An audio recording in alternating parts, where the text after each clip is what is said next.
Radio Pakistan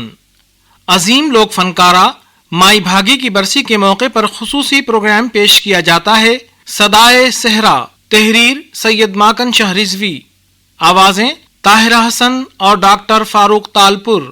Mauvin producer Jibran जेब, producer Mohammad Hussain. पेशकश radio Pakistan Hyderabad.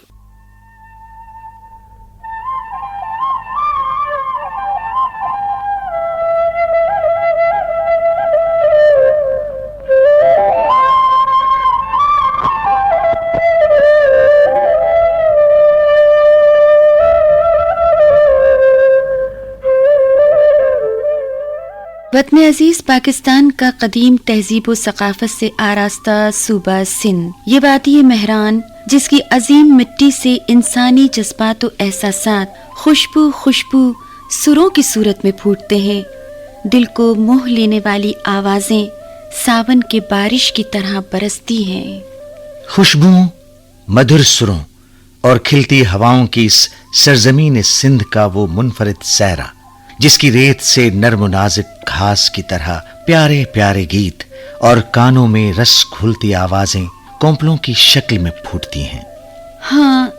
ऐसी मधुर आवाजें जो धरती की सदा कहलाती हैं, ऐसे सुर जो जिंदगी का एहसास दिलाते हैं। ये सहराए थर का तोहफा है, फितरी तोहफा, पूरी इंसानियत के लिए, पूरी दुनिया के लिए। ये मोहब्बत भरी सदाएं जो बरसती बारिशों, खिलती हवाओं, फैलती रोशनी और सांसों में रची खुशबू की तरह बन जाती हैं। मोहब्बत और अमन का पैगाम।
झलाता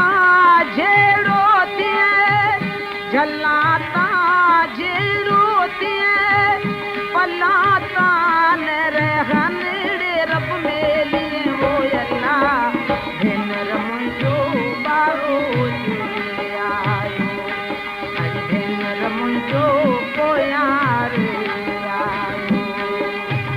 बारो चो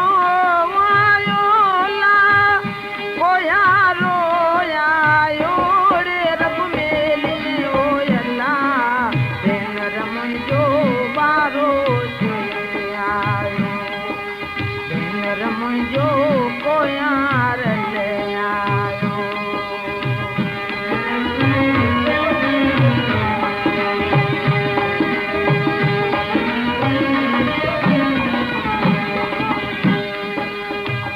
पक्का पकन सामना पक्का पकन सामना भायली ओरे अदीरे रब मेली ओयला भेन रमयो बारो। गरीब वहीम फकीर जिसने अपनी तमाम उम्र सुर संगीत की दोस्ती के लिए वक्फ कर रखी थी, मगर दर दर जाकर खुशियों के ढोल बजाने वाले उस संगीतकार का घर बेकद्र जमाने में फिर भी मुफलिसी और गुर्बत की जिंदा मिसाल था। और उसी बदनसीबी से पैदा होने वाली एहसास महरूमी को दूर करने के लिए वहीम फकीर ने अपनी बीवी माई कसी से मशवरा करने के बाद नौमौलूद बच्ची का नाम भागी रख दिया। भागी, भागवान, नसीबों वाली। लेकिन गुर्बत और अफलास जैसा अजाब सिर्फ नाम रखने से नहीं टलता, लिहाजा वही भागी उसी गुर्बत में पलती रही। और जब वो माँ की उंगली पकड़कर चलने की उम्र को पहुंची तो अपनी माँ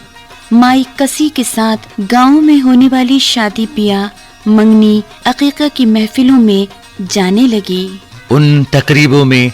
उसकी माँ